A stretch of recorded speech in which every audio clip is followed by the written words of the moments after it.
O Senhor esteja convosco. Ele está no meio de nós. Proclamação do Evangelho de Jesus Cristo, segundo João.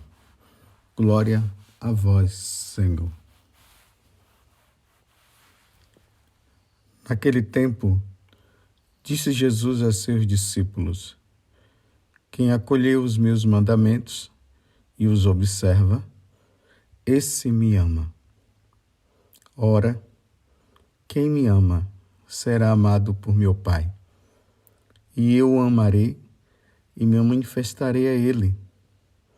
Judas, não o Iscariotes, disse-lhe: Senhor, como se explica que te manifestarás a nós e não ao mundo?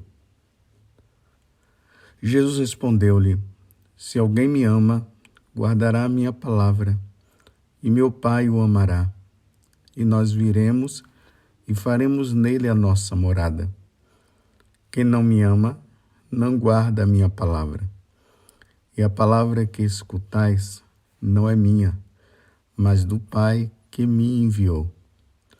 Isso é o que vos disse, enquanto estava convosco.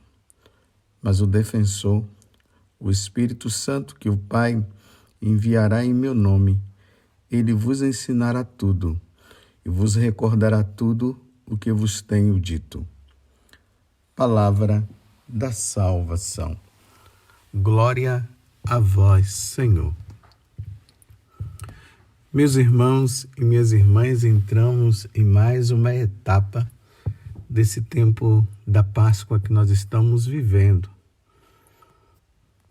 Mais uma semana Deus nos concede para que nós possamos viver com intensidade esse amor manifestado a nós através da paixão, morte e ressurreição de nosso Senhor Jesus Cristo. Jesus morreu, mas ressuscitou verdadeiramente. Aleluia. Nesse tempo agora da Páscoa, nós estamos meditando no capítulo 14. Entramos no capítulo 14 do Evangelho de São João.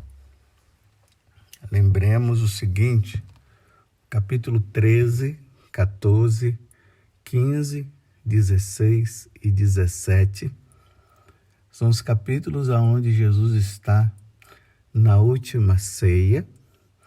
E, em consequência disso, estamos também na primeira missa. Jesus está celebrando a primeira missa dos apóstolos. A primeira missa com os apóstolos. Ele está em clima de despedida. Significa que, após essa celebração, ele vai ser entregue nas mãos dos homens, onde será julgado e depois morto. Tanto que no final desta celebração da última ceia, ou da primeira missa, Jesus sai do cenáculo onde estava acontecendo esse fato. Ele institui o sacramento da ordem e o sacramento da Eucaristia. E quando sai do cenáculo, ele desce ali o Monte Sião, porque o cenáculo está no Monte Sião. Aí ele passa pelo Vale do Cedron e sobe já no Monte das Oliveiras. Ali ele sua sangue. Em seguida, Judas vem com os soldados do templo, beija Jesus, que era o sinal para mostrar que aquele que ele beijasse seria a pessoa que os soldados deveriam pegar e prender. E ali acontece tudo isso e Jesus é levado para o julgamento. Na sexta-feira, ele morre na cruz e no domingo ele ressuscita.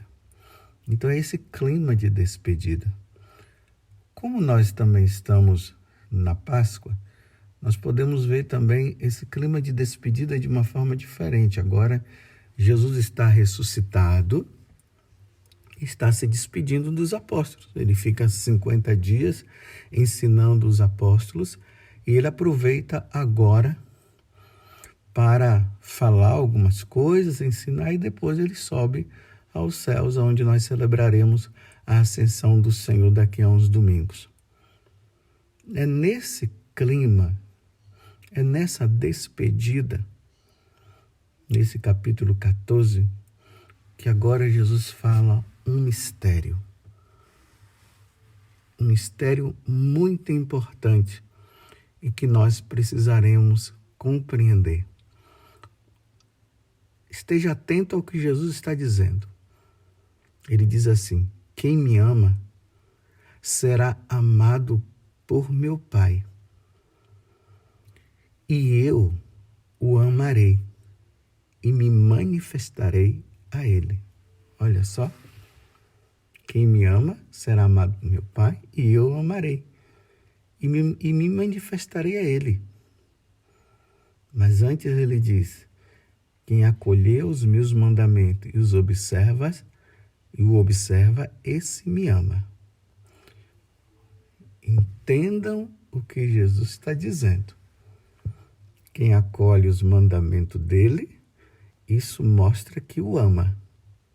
Então, uma das formas de nós amarmos a Deus, de amarmos a Jesus, vai consistir em acolher os mandamentos. Tudo aquilo que ele nos ensinou, de uma maneira mais particular para nós, é viver os 10 mandamentos. Quem luta para viver os 10 mandamentos, isso mostra que ama verdadeiramente a Jesus e que, em consequência disso, ama também o Pai. Ou quem ama os mandamentos, ama o Pai, e, em consequência disso, ama Jesus. Você entendeu?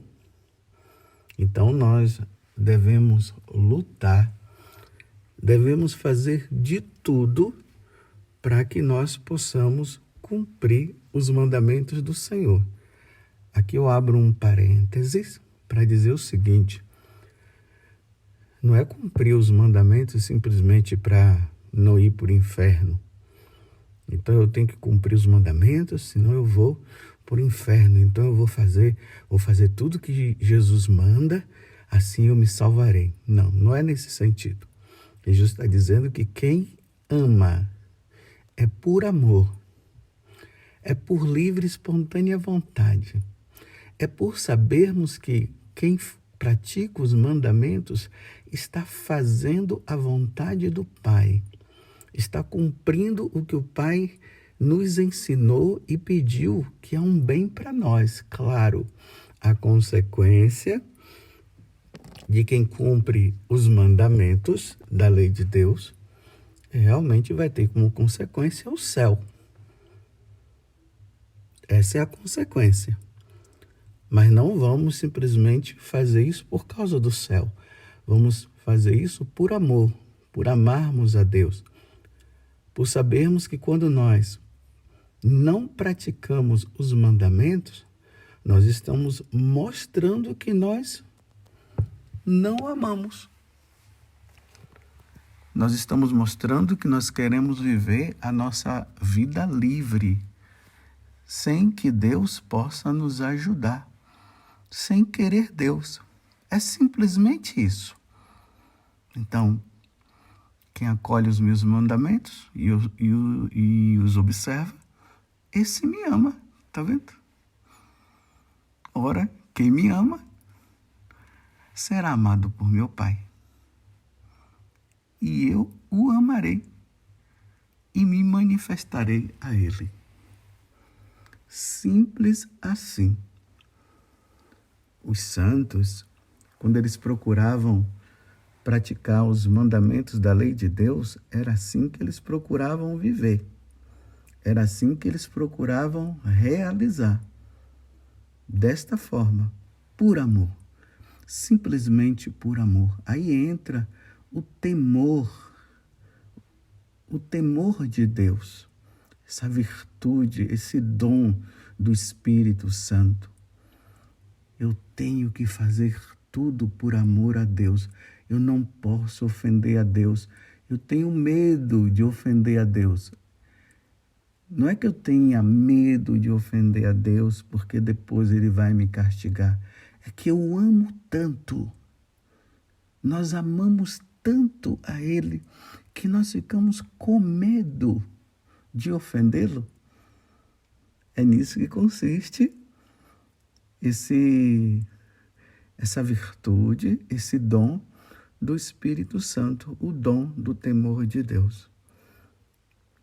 E aí nós olhamos os mandamentos e quando percebemos que aquele mandamento, eu estou em dívida com Deus, isso me entristece. Isso nos entristece, porque nós não queremos ofender e deixar, numa linguagem mais simples para nós entendermos, não deixarmos Deus triste.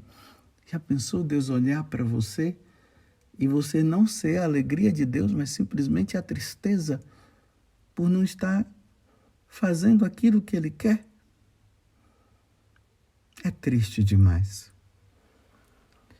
E aí, Judas, aí você vê que João, ele deixa bem claro, não é o Judas Iscariotes.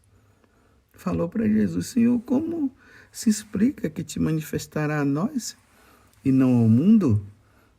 E Jesus responde-lhe: se alguém me ama,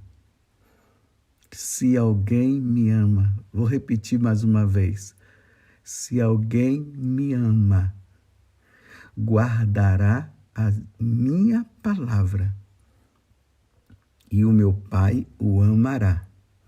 E nós viremos e faremos nele a nossa morada. Que coisa maravilhosa! Agora Jesus está falando de um outro mistério. Se nós amamos a Deus, cumprimos os mandamentos, Deus vem, a Trindade aqui, já é uma manifestação, Jesus já está mostrando para nós o mistério da Santíssima Trindade, que agora ele já começa a falar do Espírito Santo, aqui no final, o que dá o nome de defensor, o Espírito Santo que o Pai enviará em meu nome. Isso nós veremos depois, no decorrer desses dias, mas fiquemos agora nesse pedaço, nesse momento, que é fruto da nossa meditação. Se nós amamos a Deus, nós vamos guardar os seus mandamentos. Guardando os seus mandamentos, nós vamos mostrar que nós amamos. Aqui, Deus está dizendo, Jesus está dizendo para nós que nós devemos amá-lo também na prática. Não é somente na teoria, eu amo a Deus, mas na prática eu vivo uma vida errada. Quem ouve a minha palavra pratica. É isso que Jesus está dizendo.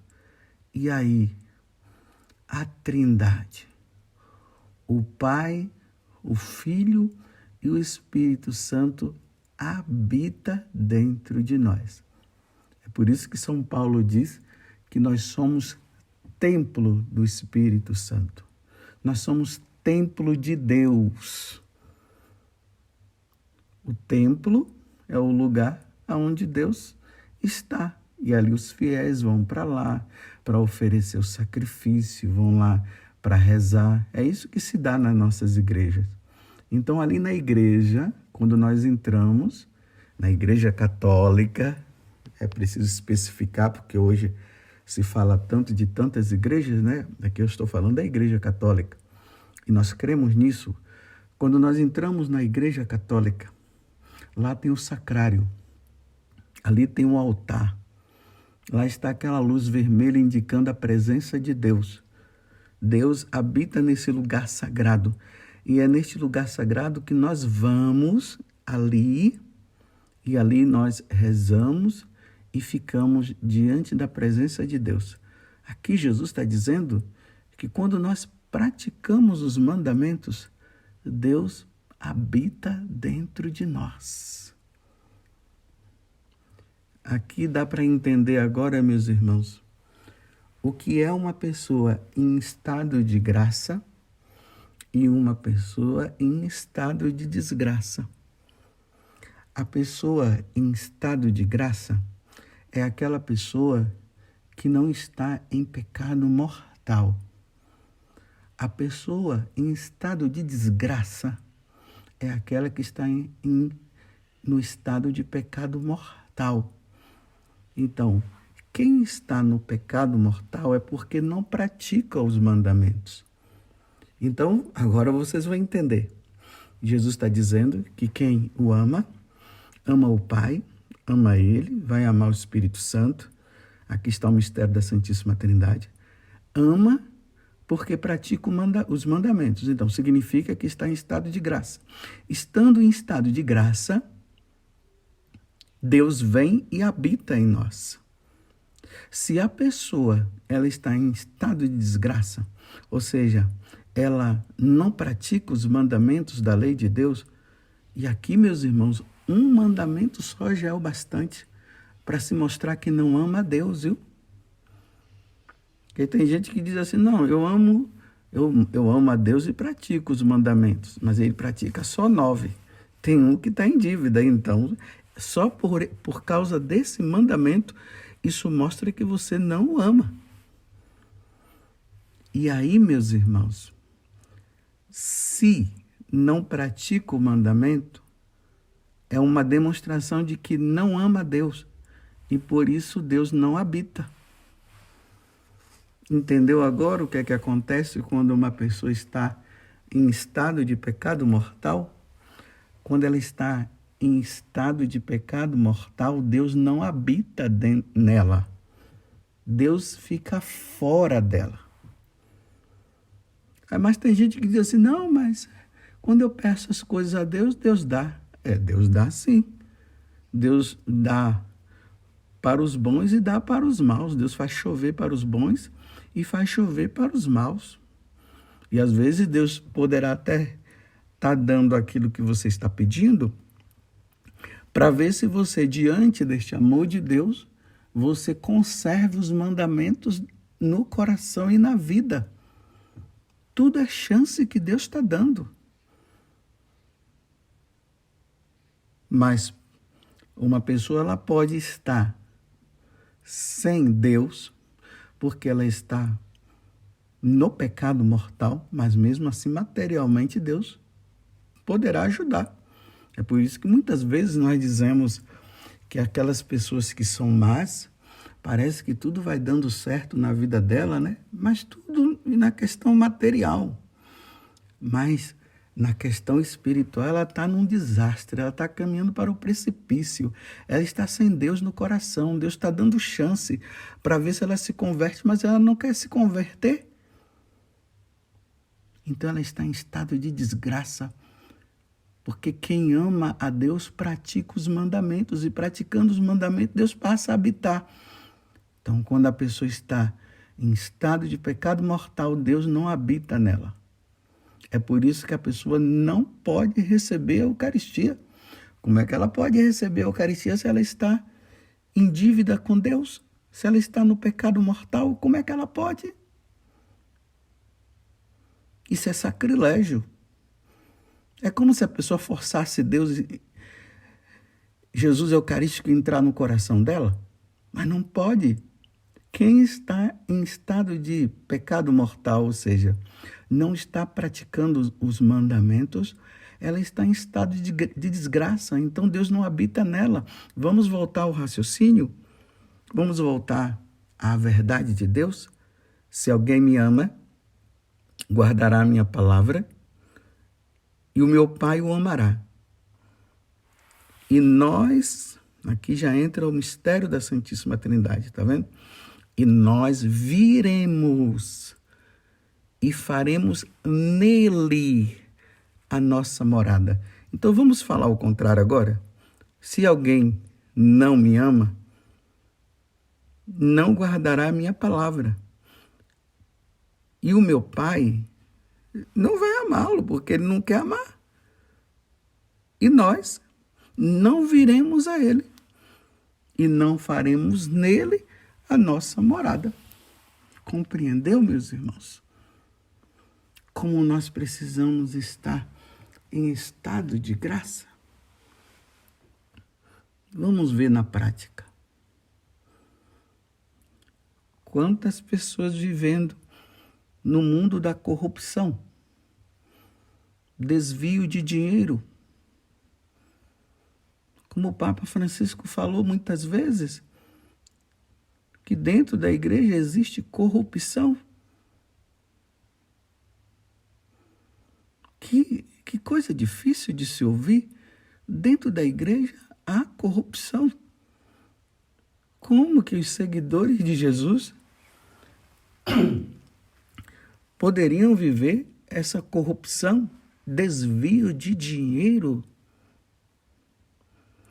Gente se enriquecendo tanto no mundo, ou seja, aqueles que estão fora dos caminhos do Senhor, já estão fora mesmo, como lamentavelmente aqueles que estão dentro da igreja estão enriquecendo de forma ilícita. Isso é roubo. E essas pessoas dizem que amam a Deus. Como que amam a Deus? Vou falar assim de forma mais simples ainda. Imagine aquelas pessoas que estão na igreja e trabalham com o dinheiro. Você lembra de Judas? Que João identificou ele como um ladrão? Então, aquelas pessoas que trabalham na igreja, os tesoureiros, aqueles que trabalham no dízimo, aquele dinheiro que entra na igreja suado, o pobre que dá. E esse dinheiro ele tem uma intenção, é para construção da igreja, restauração da igreja, é para pagar o sacerdote, porque o sacerdote também precisa, né, ter o dinheiro para a manutenção própria dele, para as coisas dele. E aqueles que são responsáveis por esse dinheiro pegam uma parte e fica para si. E vão enriquecendo. E aí vai se observando, né? Aquela pessoa que de um dia para o outro já está com carro, casas, terrenos. E se pergunta de onde é que veio aquele dinheiro. A pessoa diz, mas trabalha na igreja. Mas aquele dinheiro da igreja, de forma honesta, daria para comprar aquele carro, daria para comprar aquele sítio, daria para comprar aquela fazenda, daria para comprar aquele carro, não. Então, será que está desviando o dinheiro? É isso que o Papa Francisco quis dizer. Papa Bento XVI também. E os outros papas? Isso não acontece só no mundo, não. Está acontecendo também, infelizmente, dentro da igreja. Dinheiros que são desviados do seu fim. E se você for ver com essas pessoas, elas dizem que são de Deus, que estão trabalhando para Deus, que estão evangelizando, mas evangelizando dessa forma, desviando o dinheiro. Não roubarás, não furtarás. Como? Às vezes eu me pergunto, como consegue dormir tranquilamente? Você já viu aquele dinheiro que é colocado nos cofres da igreja? Que tem pessoas que vão lá em horários escondidos e pegam aquele dinheiro das ofertas e roubando ali diante da presença de Deus, porque Jesus está presente ali na Eucaristia. E olha que eu não estou falando das corrupções que acontecem lá fora. Porque lá fora, lá no mundo, é no mundo. Eu não estou dizendo que deveria acontecer, não. Eu estou apenas dizendo que é mais drástico acontecer dentro da igreja. É escândalo. E essas pessoas, elas vivem em estado de pecado mortal. E muitas vezes está lá comungando. Não pode comungar, não, isso é roubo. É preciso restituir novamente, é preciso dar. Ou essas pessoas não sabem que um dia terão que prestar contas a Deus? Na carta aos Coríntios, essa passagem eu nunca esqueço.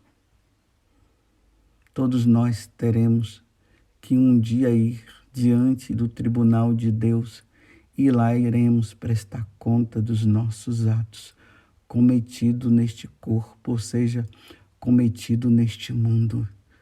E já pensou chegar lá diante de Deus com o dinheiro desviado, enriquecimento ilícito?